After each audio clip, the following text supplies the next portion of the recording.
Всем привет, дорогие друзья, с вами Арсений, Сеня Треноженко, очередной гайд, теперь уж на карте Dust 2, хотя опять же карта здесь не имеет никакого значения, потому что сегодняшний гайд будет посвящен информации, которую вы со своими ребятами будете распространять среди своей команды.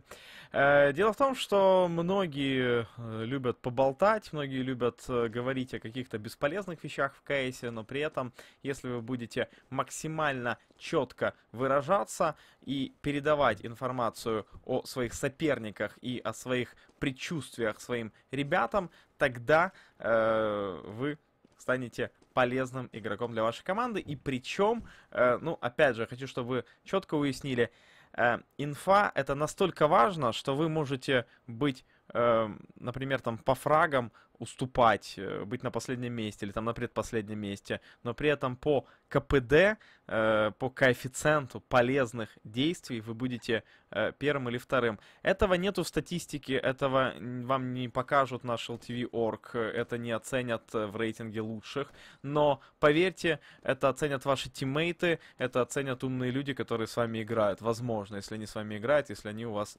присутствуют в команде. Но если таких нету, тогда надеюсь, что они появятся в будущем. Итак, какой должна быть информация?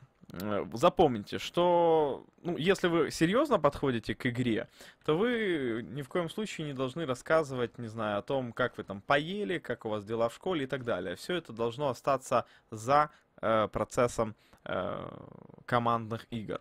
На тренировке, на серьезном матчмейкинге, на серьезном праке вы должны говорить только лишь о своих оппонентах, что они делают, что они сделали, что они, возможно, будут делать. Но, опять же, что они, возможно, будут делать, старайтесь говорить только если вы, почти уверены, там, в 99% случаев. Потому что часто человек начинает свои, скажем так, догадки превращать в факт, а этот факт на самом деле далеко не факт. И из-за этого ваша команда проигрывает, потому что вы убедили всех в своей правоте, на самом деле вы были неправы. И, соответственно, если вы неправы, примите это и больше не говорите какие-то свои догадки, а говорите только о том, что случилось или, возможно, случится, но при этом, опять же, возможно, случится, это когда вы погибли, и вы на камере увидели 100%, что игроки атаки будут делать. Или, например, времени было слишком мало, и вы на 100% уверены, что из-за того, что времени мало, игрок пойдет и сделает именно так. То есть у вас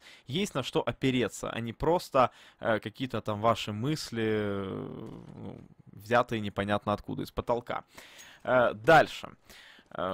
Условно говоря, Dust 2 длина. Вы выходите, там, как я делаю, под какие-то гранаты, откидываю смог, бегу, пропускаю спиной флешки, дальше со второй кнопкой мышки откидываю флеш, врываю сам под нее, начинаю просматривать, и тут ничего не происходит. Я занимаю какую-то позицию, дальше начинаю слушать. Я говорю, 1 длина, потом говорю, там, ушел с длины, пришел с длины. Начинается раскидка на длине. Дальше начинается экшен. Во время экшена желательно информации не давать. Во время экшена желательно сконцентрироваться максимально на перестрелке. После перестрелки, после того, как вы сделали какие-то киллы, у вас перезарядка, вы можете что-то сказать. Но, опять же, если продолжается перестрелка, лучше не говорить. Опять же, максимальная концентрация на прицеле. Слушайте, что говорят вам тиммейты. Тиммейты обычно, там, дал флешу на длину. Вы должны это услышать, вы должны понять, что он дал, флешка летит, развернуться, дальше отыгрывать.